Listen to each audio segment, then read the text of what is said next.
God grant him patience, God give him strength, and help him before his farm blows away. Welcome, everybody. Today we are going to talk about BTK and the nightmare of growing up with BTK. For those who don't know, BTK was an infamous serial killer in the Wichita, Kansas area. He murdered people from starting in the 70s all the way into the 90s. His first victim was in 1974 and his last in 91 in Wichita. So growing up in Wichita, I had a single mom. And so I lived this nightmare throughout my whole childhood. I was born in 74. So my entire childhood, I went through the wondering if BTK was going to be at our house when we got home. Having neighbors come over and check windows and phone lines and stuff before we go in. We had one neighbor one time, we'd pull in, my mom would pull in, she'd honk, and he would come out and he'd walk our property and everything, and then he would even go inside with us. And it was very frightening. And then we didn't know who BTK was. We had no idea of, he could have been our next door neighbor. We didn't know. And then to further the scare, as I'm growing up, my mom got around. I guess it'd be the nice way to put it. And sometimes be a different guy every night. Hell, I didn't know she was going to bring home BTK. And so, as we see recently, Dennis is back in the news. His daughter is involved. He is suspected of some more murders. There was a lady in 1976 in Oklahoma who disappeared from a laundromat, and who Oklahoma police say that they are, let me see exactly what they're, per Oklahoma News, Oklahoma Sheriff's Office is 100% certain of Dennis Rader's ties to the 1976 disappearance of teen Cindy Kenny. So here is one in Oklahoma. And now, I guess, let me fast forward in life. In 2005, February of 2005, I was in the Sedgwick County Jail. Dennis Rader was arrested in February of 2005. Sedgwick County Jail is a very large jail. It's a couple thousand people. It's bigger than any of the prisons in Kansas. Any one unit, like a max, medium, or minimum, the three combined in Lansing are bigger than Sedgwick County, but that's max, medium, and minimum all combined together. But anyway, I ended up not only in the jail with this guy and experiencing all the lockdowns. Every time they moved him, they locked the whole facility down.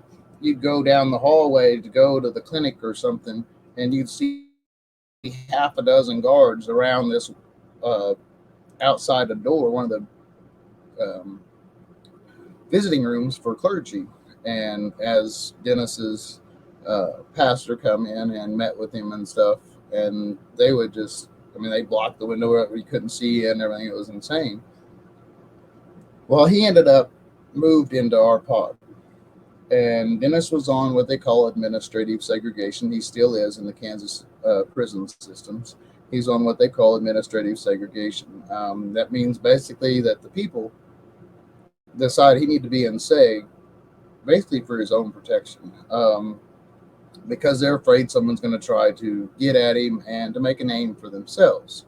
And so he's on administrative segregation the same way he was Sedgwick County Jail.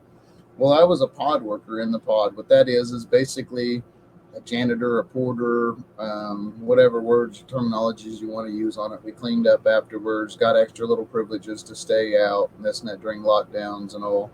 Um, but anyway, and also part of that is usually guys that are on lockdown or this, that, you help them out, get them hot water or whatever.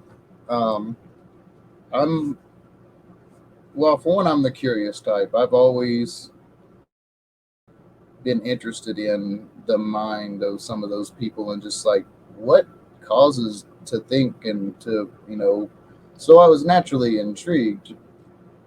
But I went up when he got in the pod, I went up and spoke to him. The eerie thing is, I had met this man. I'd talked to this man more than once. He was worked for the city in Park City as a dog catcher. My father was an ex cop. Dennis always wanted to be law enforcement, and my dad, him and my dad would talk a lot of times at the Park City Quick Trip. We would talk at the Park City Quick Trip. It's insane. Not only now I was older, an adult when I had met Dennis, but who knew I was talking to a serial killer in Quick Trip? Um, it was just crazy, and it, man, it's insane to even think about. But anyway, so I would talk with Dennis periodically here and there. I would get him water.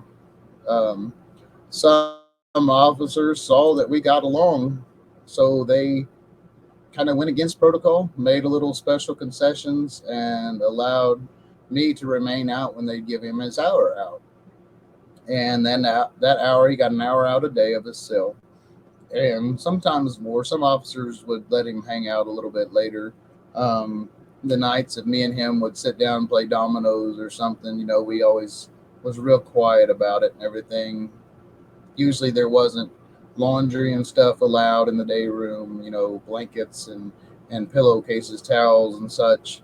But at night they would allow us to lay a blanket or something on the table because they're metal tables. And so that way the dominoes, you can hear the domino noise and it right on keeping people awake and bothering people. But it it's crazy though, because the scaredest I've ever been in my life of another human being, I don't get scared very easy. I'm sitting across the table from Dennis.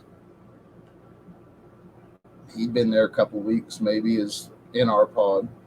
Um, we developed a decent rapport. He signed some poems and stuff for my kids and my sister-in-law and stuff, and mailed to them and all that. We got along. Well, we're sitting there playing dominoes, and we're just carrying on a conversation playing. And he says, "Man, Kev, you know what happened?"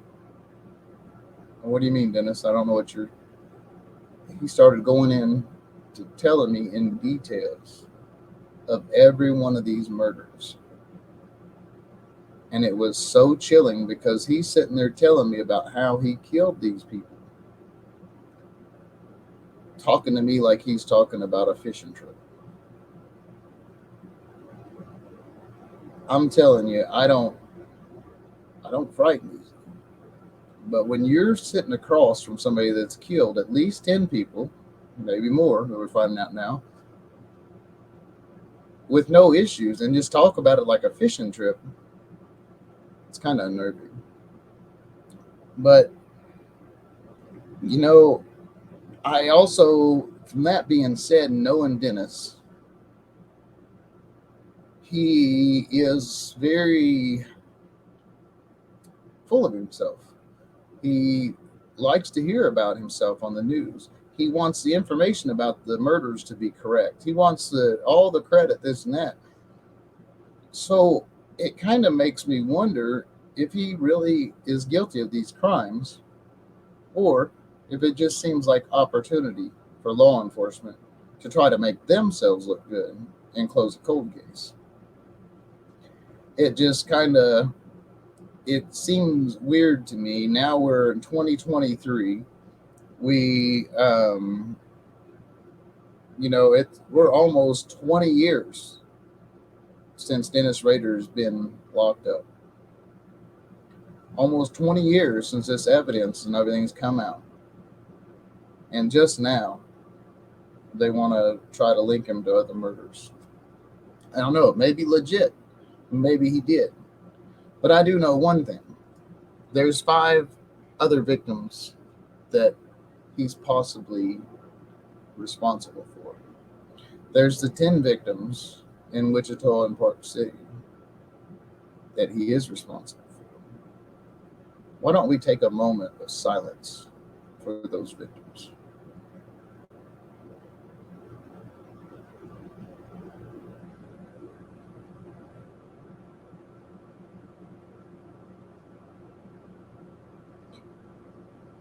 So often we get tied up in talking about the crimes. We get talked about what happened, what might have happened, what's suspected of happening, but yet we forget the victims.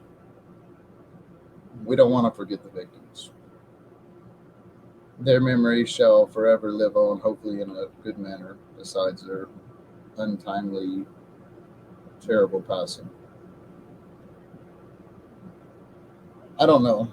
I know growing up, that was a very, very scary time. My memory's horrible. I remember very, very, very little of my childhood.